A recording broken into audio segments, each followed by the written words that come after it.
Welcome to this tutorial video. What I'm going to be talking about is the sky in this particular photo, which is basically changing it and making it better to the point of adding some colour to it and just giving it a bit more body really. Anyway, so I've opened up the photo. This is of the south coast of the UK, with some hills obviously in front of it, and there's a, believe it or not, that tiny little spot in the water is a boat. I will have a look at that a bit later on. Anyway, right, let's get started. Into the develop module, which I've just gone into, and the first thing I'm going to do is go into the transform and click auto, just to make sure that it's pretty flat, and as you can see, it's pretty flat. Next thing, I'll go into the basics, and in the basic editing tab, I think the white balance is okay, so I'm going to go straight into the exposure and just play around with these sliders slightly, just to give it a bit more body, as you can tell as you put in your own photos. Just do to what's right in your eye.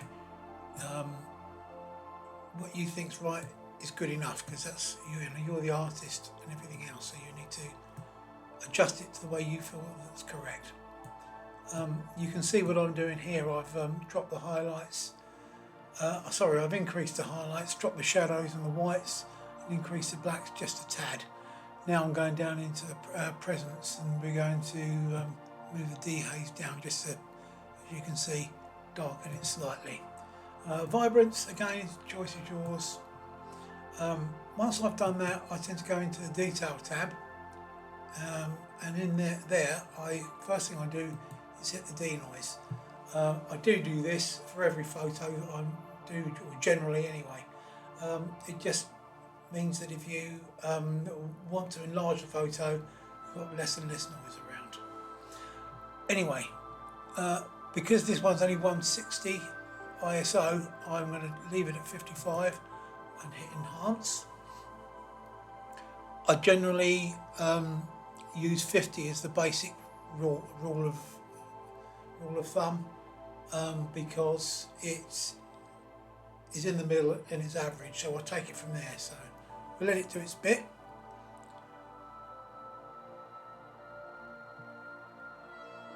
Alright, that's the denoise that's been applied.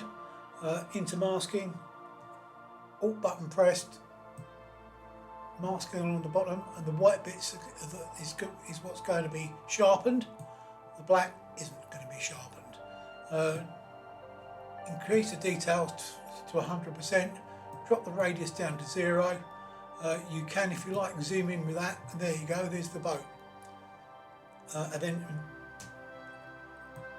increase your sharpening slightly, and that gives you an idea what the sharpening is like.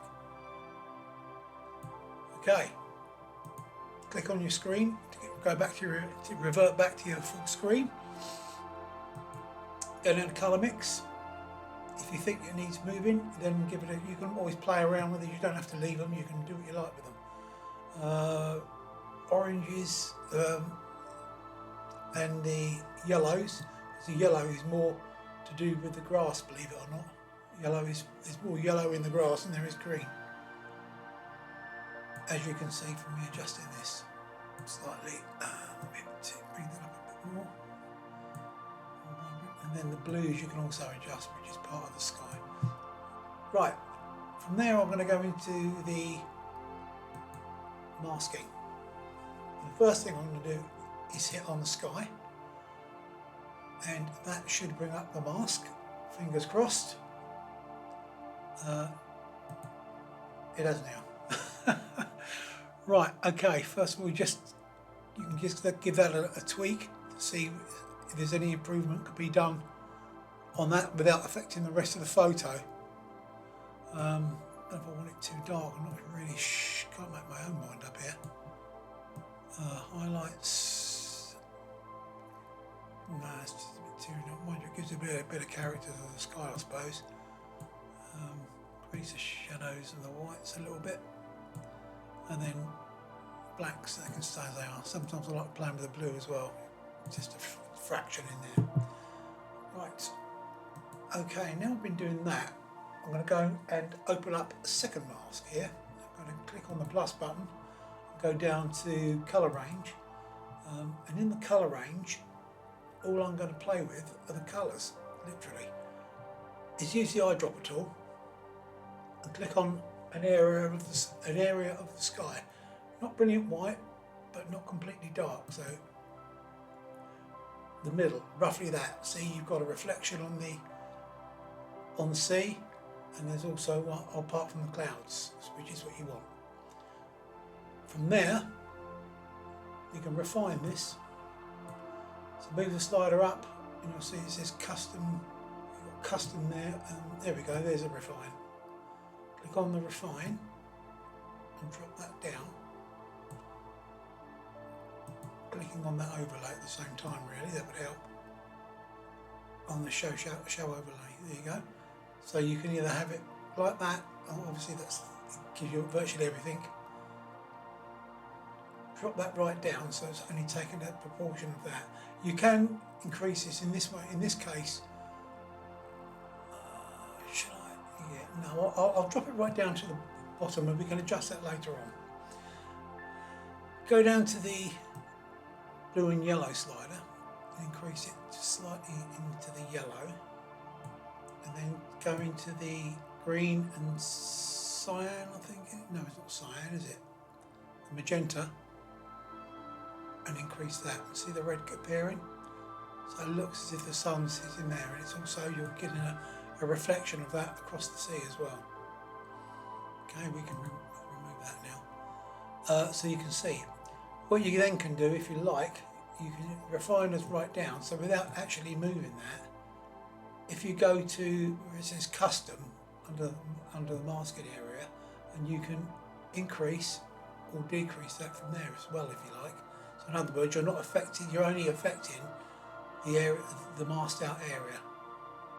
So that's increasing it. Okay, to your own taste completely.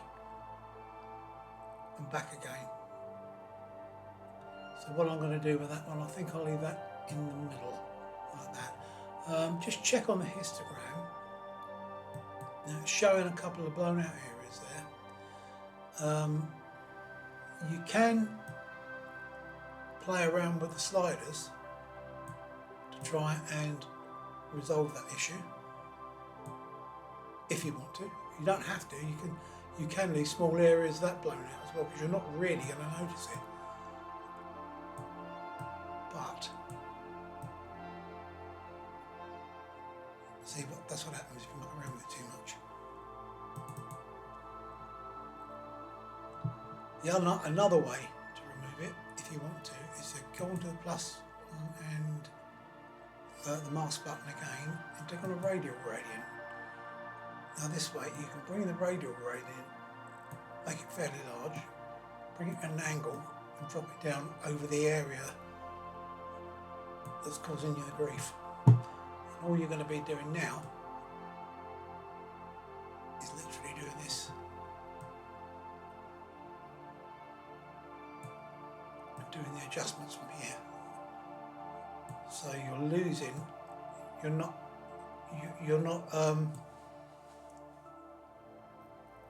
blowing out the whites.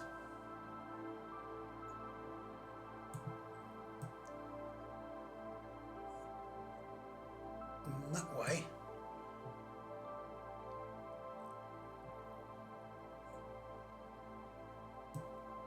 before, after. Right. Now we've attacked that, and go back into the three lines on the left hand side, and we can click on the effects, a very slight vignette just to focus on the sunlight into the middle. Of course you can go back to the masking like I'm just going to go and do now, and click on the original mask, because I might want to increase that just a tiny bit. That's it. Right, go back into the, we've done the vignette, so the next thing to do now, you can play around with the calibration tools if you like. I sometimes like mucking around with these. If I do the tint one, is the one I like using, and also down to the blue saturation as well, because that can liven up the photos somewhat more than the others can. There you go. And then from there, right click, edit in, and go to Adobe Photoshop Beta, whatever you want to call it. Right, let's let that open up. Right, first of all you need to do is, once you've brought it into Photoshop, is to go and do a curves adjustment layer. So go down to curves and hit that. Then what you can do is bring up your lightness just below that horizontal black line. And once you've done that, press Ctrl and I to invert it. Once you've done that, and you're on your brush tool and you're on the layer mask, what you should be able to do then is just basically go over the lighter areas just to enhance them a bit. Making your brush bigger with your bracket key. So this looks like I'm just doing this willy-nilly, which I am.